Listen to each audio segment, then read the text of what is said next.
창세기 12장 1절부터 3절입니다. 여호와께서 아브라함에게 이르시되 너는 너의 본토 친척 아비 집을 떠나 내가 내게 지시할 땅으로 가라. 내가 너로 큰 민족을 이루고 내게 복을 주어 내 이름을 창대케 하리니 너는 복의 근원이 될지니라. 너를 축복하는 자에게는 내가 복을 내리고 너를 저주하는 자에게는 내가 저주하리니 땅의 모든 족속이 너를 인하여 복을 얻을 것이니라 하시니라.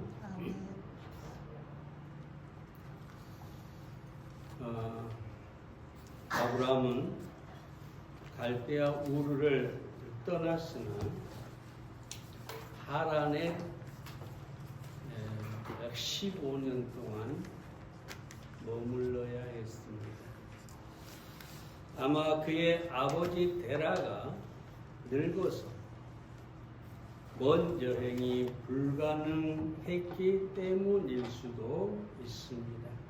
그래서 아버지 데라가 죽은 후에야 가나안 땅으로 들어가게 되는 것을 보게 됩니다. 그리고 아브라함은 가나안 땅에 들어가서 가장 먼저 자기를 부르신 하나님께 단을 쌓은 것을 오늘 이 12장에서 볼 수가 있습니다. 여기서 몇 가지 찾아볼 수가 있는데, 첫째로 아브라함은 본토 친척 아비 집을 떠났습니다. 1절 말씀 봅니다. 여호와께서 아브라함에게 이르시되 너는 너의 본토 친척 아비 집을 떠나. 하나님께서 아브라함에게 본토 친척 아비 집을 떠나라 라고 말씀하고 있습니다. 근데 약간의 그 혼동이 있을 수가 있는데, 하나님께서 이 말씀을 하실 때가 갈대아 우르에 있을 때인가 아니면 하란에 있을 때인가? 그리 큰 중요한 문제는 아닙니다만 11장 끝에서 보면 데라가 갈대아 우르를 떠나 하란으로 왔다고 합니다. 그리고 12장에서 하나님의 부르심이 나오고 있죠. 그래서 어떤 사람들은 하나님께서 아브라함이 하란에 있을 때 불렀다 이렇게 얘기를 합니다. 그러나 우리가 성경 전체를 보면 갈대아 우르에 있을 때 하나님께서 아브라함을 불렀다라는 것을 알 수가 있고, 그럼 왜 데라가 떠났다고 했느냐? 데라가 그 집의 가장이었기 때문에 데라를 앞에 두고 있다. 뭐 그렇게 썩 중요한 건 아닙니다만, 우리가 사도행전 7장에서 보면 7장 2절부터 4절에 보면 스데반이 아브라함이 하란에 있기 전에 메소포타미아, 그러니까 갈대아 우르를 메소포타미아라고 합니다. 그 메소포타미아에 있을 때에 하나님께서 떠나라고 하셨다. 스데반이 그렇게 말하고 있고, 뿐만 아니라 느헤미야 9장 7절에서도 갈대아 우르에서 아브라함을 인도하여 내셨다 이렇게 말하고 있어요. 그러니까 결국 하나님께서 아브라함을 언제 어디서 불렀느냐? 갈대아 우르에 있을 때 불렀다. 12장 이 말씀은 바로 갈대아 우르에 있을 때 아브라함에게 주신 말씀이다. 그렇게 볼 수가 있는 것이죠. 여기서 우리가 받아야 할 교훈은 떠남입니다. 그것도 온전한 떠남입니다. 여기서 떠나라라고 하는 말은 누가 내 뒤에 남든지 상관하지 말고 너는 너를 위하여 떠나가라. 그러니까 뒤에 누가 남든지 상관하지 말고 너는 내 말대로 떠나라. 그런 뜻이죠. 그런데 아브라함은 온전히 떠나지 못했습니다. 물론 아브라함은 갈대아 우르에서 떠났지요. 그러나 그는 본토 친척 아비 집, 본토 친척을 떠났을지는 모르지만 아비 집은 떠나지 못합니다. 아버지 데라와 함께 온 데다가 조카 롯을 데리고 오죠. 다시 말해서 아브라함의 순종은 온전한 떠남이 아니라 부분적인 떠남이었어요. 그 결과가 어떻게 됐느냐? 가나안 땅으로 바로 오지 못하고 15년간을 하란에 있어야 했습니다.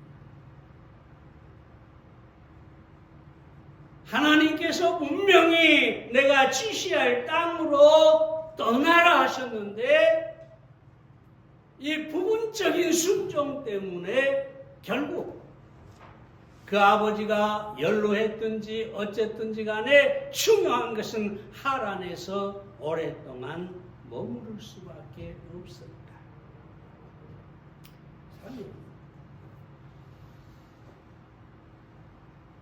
우리는 이 세상을 떠나야 합니다. 이 떠난다는 말을 그냥 여러분 어디 산속에 들어가서 혼자 살아 그 얘기가 아니죠. 이 세상이라는 것들로부터 우리가 떠나야 합니다. 그런데 사실상 우리는 이미 떠난 사람들이죠. 여러분 교회라고 하는 것이 뭡니까? 헬라어로 에클레시아라고 하는데 이 말은 밖으로 불러낸 무리라 그런 뜻입니다. 교회는 이 교회당이 아니죠. 교회는 믿는 사람들인데 믿는 우리를 하나님께서 이 세상에서 불러 밖으로 따로 모이게 한 무리가 바로 교회입니다. 그러니까 우리는 이미 구원받은 순간에 교회에 속한 순간에 세상에서 떠난 사람. 근데 문제는 뭐냐? 우리는 가나안 땅, 이 젖과 꿀이는 풍성한 땅에 살지 못하고 늘 하란에 머물러 있다는 거예요. 왜냐? 세상을 떠나긴 떠났는데 그 세상 속에 어떤 것들을 우리가 여전히 품고 있다. 여전히 사랑하고 있다. 여전히 우리에게 남아있다. 마치 데라와 롯이 아브라함 곁에 있는 것처럼 우리에게 세상에 어떤 것들이 남아있고 우리가 그 세상에 어떤 것을 사랑하기 때문에 우리는 온전히 떠나지 못한 삶을 살 때가 있다는 것이죠. 그래서 우리가 해야 할 일은 무엇일까요? 우리는 이미 세상에서 떠난 사람들이기 때문에 우리 안에 들어온 세상을 또 떠나야 합니다. 버려야 합니다.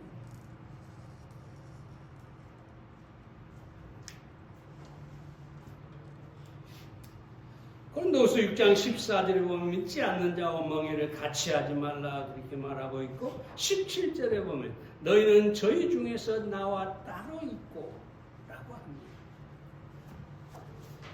믿지 않는 세상 사람들뿐만 아니라 세상에 있는 정말 어떤 것들, 예를 들어서 쾌락이라든가 아니면 물질이라든가 돈이라든가 아니면 명예라든가 우리가 집착하는 어떤 주의라든가 이런 것이 우리를 붙잡고 가나안 땅으로 가지 못하게 하고 그러니까 풍성한 삶을 살지 못하게 하고 그저 하란에 머물도록 만들어 버린다는 것이죠. 네. 여러분 성경에 보면 예수님께서 어디입니까? 예루살렘에 입성을 하죠. 온 사람들이 나와서 호산나 하면서 찬송을 합니다. 근데 이렇게 입성하기 전에 우리 주님이 뭐라고 합니까? 제자들에게 가서 새끼가 딸린 나귀가 매여 있을 것이다.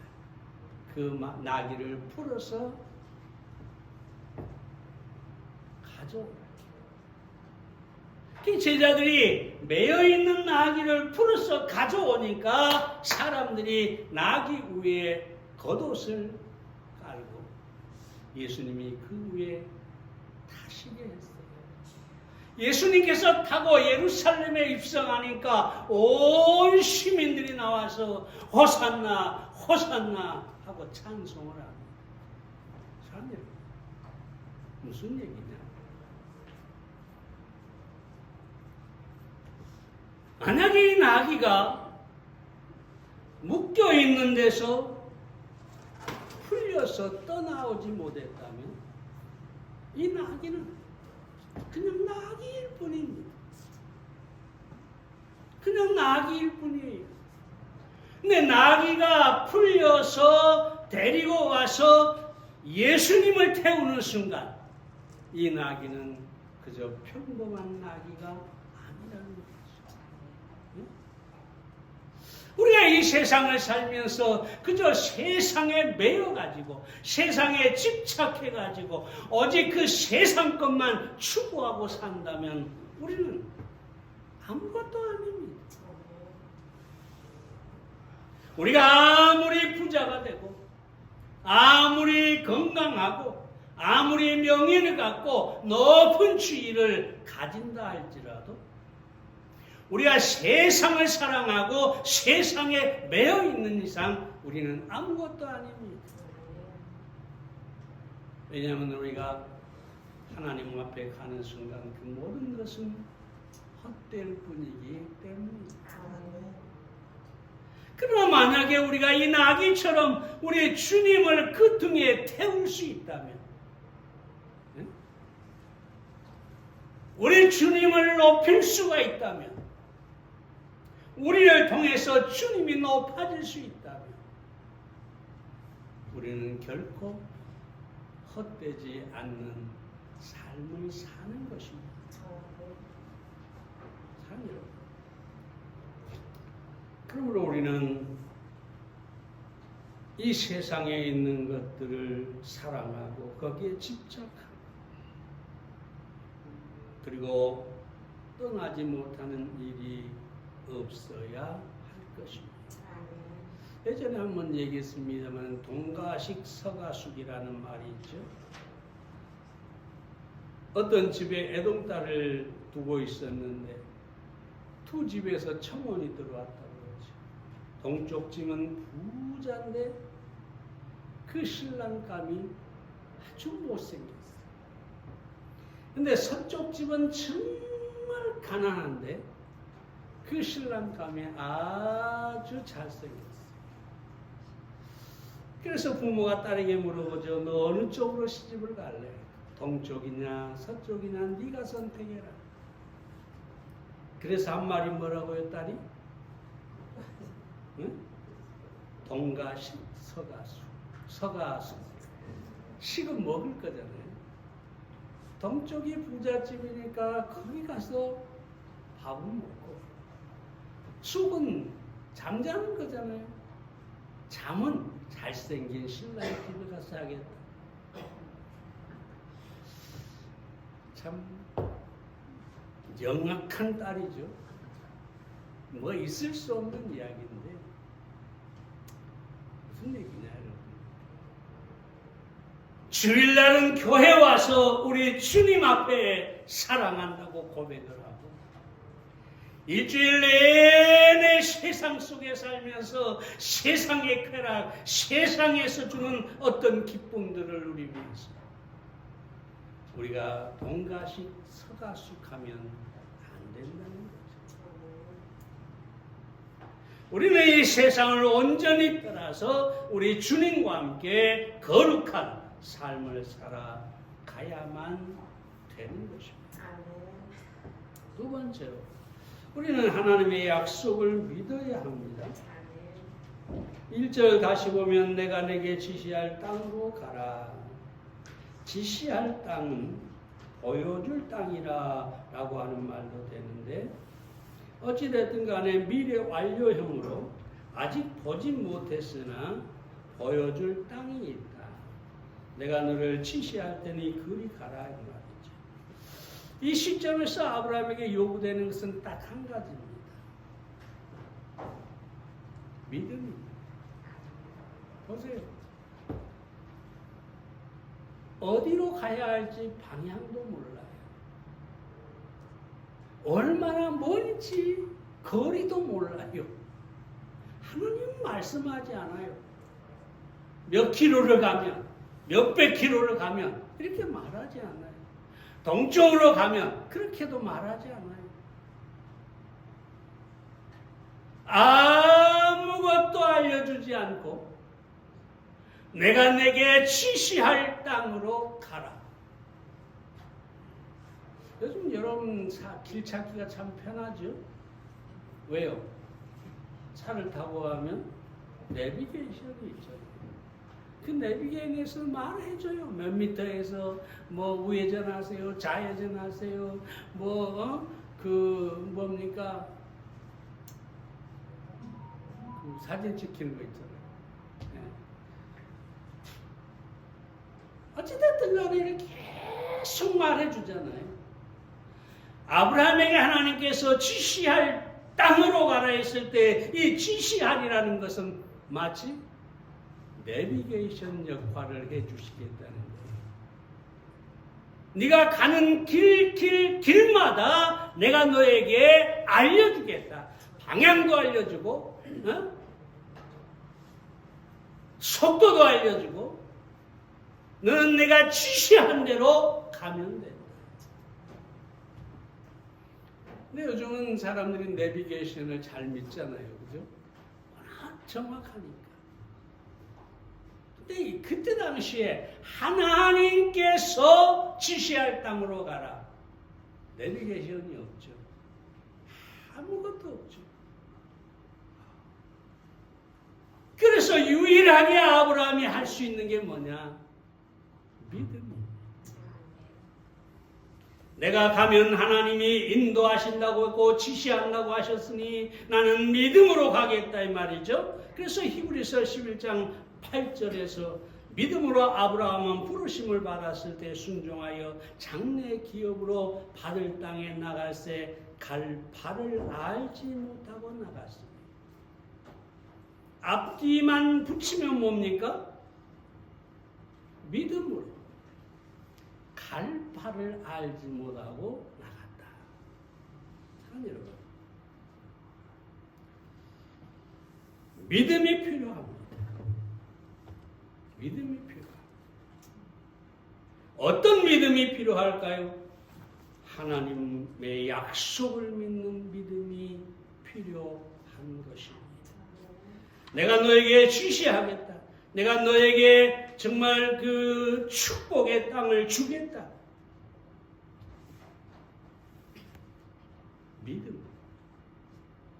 그 믿음을 하나님께서 요구하고 계시는 것입니다. 시인 에머슨이 그런 얘기를 했죠. 잘 아는 얘기입니다. 믿음은 종달새 아래서 종달새의 지저귀는 소리를 듣는 것이다. 종달새 알이 약속이라면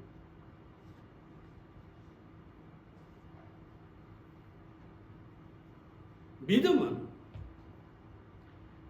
그 알에서 그 약속에서 종달새의 소리를 듣는 것입니다.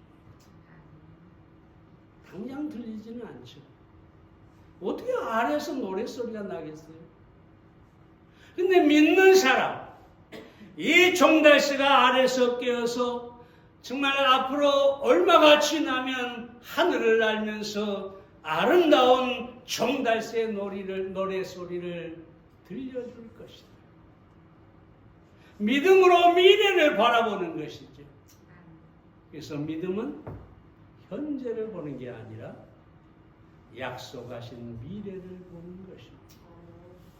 여러분, 이런 믿음을 가져야 합니다. 근데 대부분의 많은 그리스도인들이 현재만 봅니다. 그래서 항상 불평하고 원망하고 나 죽겠네, 이제 끝났네, 절망하게 되죠. 근데 미래에 대한 하나님의 약속을 믿는 사람은 절대로 불평하지 않습니다. 원망하지 않습니다. 절망하지도 않습니다. 이스라엘 백성들이 가나안 땅을 앞에 두고 그 정탐꾼들이 갔다가 돌아와서 10명이 보고를 하는데 뭐라고 합니까? 우리는 다 죽었다. 우리는 끝났다. 모세를 향해서 왜 우리를 애굽에서 잘 먹고 잘 사는데 여기까지 데려와서 애굽에 매장지가 없어서 우리를 이 광야에서 죽게 하느냐. 뭘만 보는 사람이에요? 현재만 보는 사람. 근데 갈렙과 여호수아는 뭐라고 합니까? 그 가나안 땅을 주신다고 약속하신 하나님의 약속을 믿습니다. 그들은 우리의 밥이라. 반드시 하나님이 그 땅을 우리에게 주실 것입니다. 젖과 꿀이 흐르는 땅을 갈렙과 여호수아는 믿음으로 바라보고 있습니다. 어디서요? 하나님의 약속 안에서. 그럼 사랑 여러분, 우리는 하나님의 약속을 믿어야 합니다. 비슷하지만 한 가지 더 얘기하면 그 약속을 소망해야 합니다. 내가 너로 큰 민족을 이루고 내게 복을 주어 내 이름을 창대케 하리니 너는 복의 근원이 될지니라. 믿음은 소망을 갖는 것이죠. 믿음은 현재만 보는 게 아니라 미래를 바라보고 소망을 갖는 것. 그게 바로 믿음입니다. 미국 아칸소시의 흐름한 양철집에서 태어난 한 미국 사람이 성공해서 400대 갑부가 됐어요. 여러분, 미국에서 400대 갑부가 됐다는 것은 엄청난 체벌을 말합니다. 존 존슨이라는 사람이죠. 이렇게 얘기하죠. 남자든 여자든 모든 인간은 출생이나 피부색에 따라 한정 지어지는 것이 아니라 그들 자신의 소망에 따라 한정된다. 무슨 얘기입니까? 나는 백인이니까, 나는 흑인이니까, 나는 남자니까, 나는 여자니까. 그것으로 인간의 어떤 성공이나 축복이 한정되는 게 아니다. 오로지 무엇이로? 남자나 여자나 가난한 자나 부자나 오직 그 소망으로 한정이 된다. 꼭 그 말은 그 소망은 끝까지 붙들기만 하면 소망대로 이루어진다는 얘기입니다. 그럼 사랑 여러분은 하나님을 믿되 그 믿음을 소망으로 삼고 여러분의 가슴에 충만하게 하시기를 바랍니다. 아무리 어려운 일이 오고 아무리 어떤 절망적인 상황에 처한다 할지라도 결코 그 소망을 놓지 마시기를 바랍니다. 소망은 우리를 축복으로, 가나안으로, 하늘나라로 인도해 줄 것입니다. 세 번째로 우리는 하나님께 경배를 드려야 합니다. 7절 말씀을 봅니다. 여호와를 위하여 그곳에 단을 쌓고 6절에 보면 하나님께서 다시 아브라함에게 나타나서 모래 상수리 나무라고 하는 곳에 나타나셨는데 내가 이 땅을 내 자손에게 주리라. 그렇게 다시 한번 약속을 하고 계십니다. 그 말씀을 듣자마자 아브라함은 여호와 하나님을 위하여 단을 쌓았습니다. 단을 쌓았다는 것은 하나님을 경배했다는 것이고 하나님을 존귀하게 했다는 것입니다. 오늘날로 말하면 하나님 앞에 예배를 드렸다는 것이죠. 여기서 우리는 두 가지를 생각해 볼 수 있는데 왜 단을 쌓았을까요? 먼저는 이미 보여주신 또는 인도해 주신 가나안 땅에 대한 감사로 드렸습니다. 이미 자신이 하나님의 인도하심을 받고 가나안 땅에 이르게 된 이 사실을 인해서 감사를 했다는 것이죠. 사랑하는 여러분, 우리는 늘 부족하다 생각하고 늘 없다고 생각하고 늘 약하다고 생각하고 그래서 원망하고 불평할 때가 참으로 많습니다. 그러나 여러분, 가만히 여러분이 생각해 보면 여러분의 삶에 은혜 아닌 것이 아무것도 없습니다. 여러분이 얼마나 힘든 삶을 살아왔든지 어떤 고난을 만났든지 여러분이 현재 숨을 쉬고 현재 하나님을 섬기며 살아야 하는 이 모든 것은 은혜입니다. 다시 말하면 모든 과거는 은혜입니다. 하나님의 은혜가 아니었으면 우리는 오늘 이 자리에 있을 수가 없는 것입니다. 그래서 우리는 지나온 삶을 되돌아보며 하나님 앞에 감사를 드릴 수가 있어야 합니다. 또 하나는 어떤 감사일까요?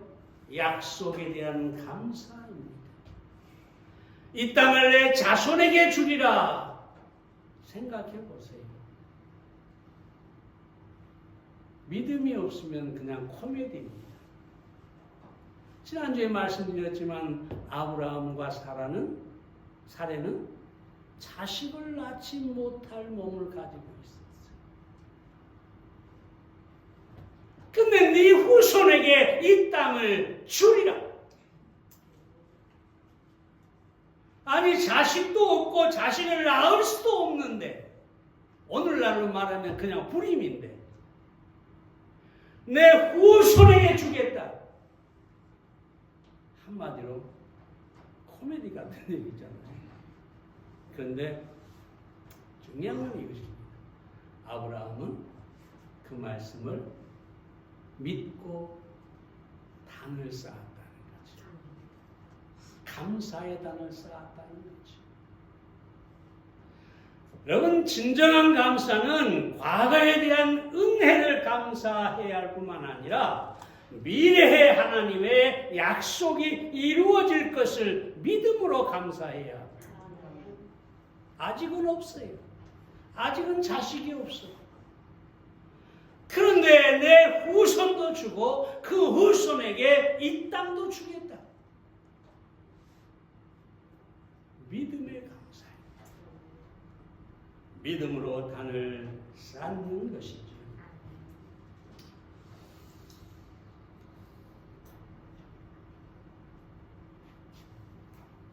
왜 우리가 감사를 해야 할까요? 시편 50편 23절에 보면 감사로 제사를 드리는 자가 나를 영화롭게 하리니 그 행위를 옳게 하는 자에게 내가 하나님의 구원을 보이리라. 감사로 제사를 드리는 자, 감사의 단을 쌓는 자, 나를 영화롭게 하라. 윌리엄 노우라는 사람이 엄숙한 부르심이라는 책에서 이렇게 얘기합니다. 세계 최고의 성자는 기도를 많이 했다든가, 금식을 많이 했다든가, 혹은 자선을 많이 베풀었다든가 한 사람이 아니라 범사에 감사한 사람이다. 최고의 성자, 가장 거룩한 사람, 그 사람이 누구냐? 감사를 많이 하는 사람. 사랑해요. 오늘 여러분들이 과거를 감사하고 아직 이루어지지 않는 미래를 감사할 줄 아는 그런 여러분들이 되시기를 바랍니다. 하나님께서 그 감사 때문에 여러분의 미래에 대한 약속을 확실하게 이루어 주실 것입니다. 미리 하나님 앞에 감사를 드렸는데 날마다 하나님 앞에 감사합니다. 감사합니다. 하나님께서 이렇게 해주실 것을, 이렇게 인도하실 것을 감사합니다. 매일매일 감사를 드렸는데 하나님이 그 감사만 받으시고 외면하실 분은 절대로 아닙니다. 감사를 받은 만큼 우리를 축복해 주실 것입니다. 기도하겠습니다.